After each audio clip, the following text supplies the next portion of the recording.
ही मुनिरा मुस्तकी. 2014 साली मुनिरानं मॉरिशसमधल्या DY. Patil medical कॉलेजमध्ये प्रवेश घेतला. आता ती दुसऱ्या वर्षाला शिकतेय. पण यंदा पहिल्या वर्षाला डी.वाय. मेडिकल कॉलेजमध्ये प्रवेश घेतलेल्या 77 विद्यार्थ्यांना भारतात पाठवण्यात आलंय. त्यामुळे डी.वाय. पाटील मेडिकल कॉलेज मॉरिशसमधून मिळालेली डिग्री पात्र असेल का अशी शंका या विद्यार्थ्यांना सतावतीये. तो उन्होंने बोला था नहीं नहीं वहाँ पे सब ठीक हो जाएगा, इट इज़ ओके, वहाँ पे कोई प्रॉब्लम नहीं होगा.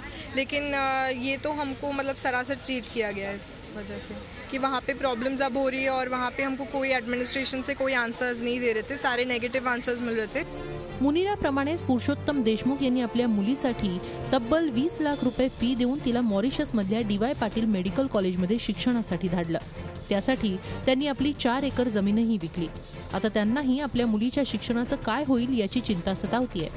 फसवणूकच झाली ना, मुलांचे 3-3 वर्ष बर्बाद होतात. पोरं डिप्रेशनमध्ये गेले तर काय आहे. आता इथं CAT वगैरे संपलेले आहे, हेही वर्ष मुलांचं वाया जाणार. याबाबत आम्ही डी.वाय. पाटील संस्थेशी संपर्क साधूनही तो होऊ शकला नाही. या प्रकरणी संस्था चालकांशी चर्चा करणार असल्याची माहिती शिक्षण मंत्री विनोद तावडे यांनी दिली आहे. हा विषय मी संबंधित खात्याशी नक्की चर्चा करेन. त्या संस्थांच्या काही शाळा कॉलेज या ठिकाणी आहेत, त्या संस्था चालकांना पण विचारेन किंवा कारण काय आणि विद्यार्थ्यांचं नुकसान न होता तुम्हाला समजा तिथलं बंद करायचं आहे तर किमान आहे त्या बॅच पूर्ण करणं आवश्यक आहे.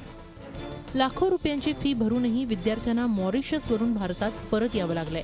तर विविध राज्यांमध्येही आता वैद्यकीय कॉलेज प्रवेश प्रक्रिया सुरू झाली आहे. त्यामुळे या संस्थेच्या विद्यार्थ्यांचं वर्ष वाया जाण्याची शक्यता आहे. दीपाली जगताप पाटील, झी मीडिया, मुंबई.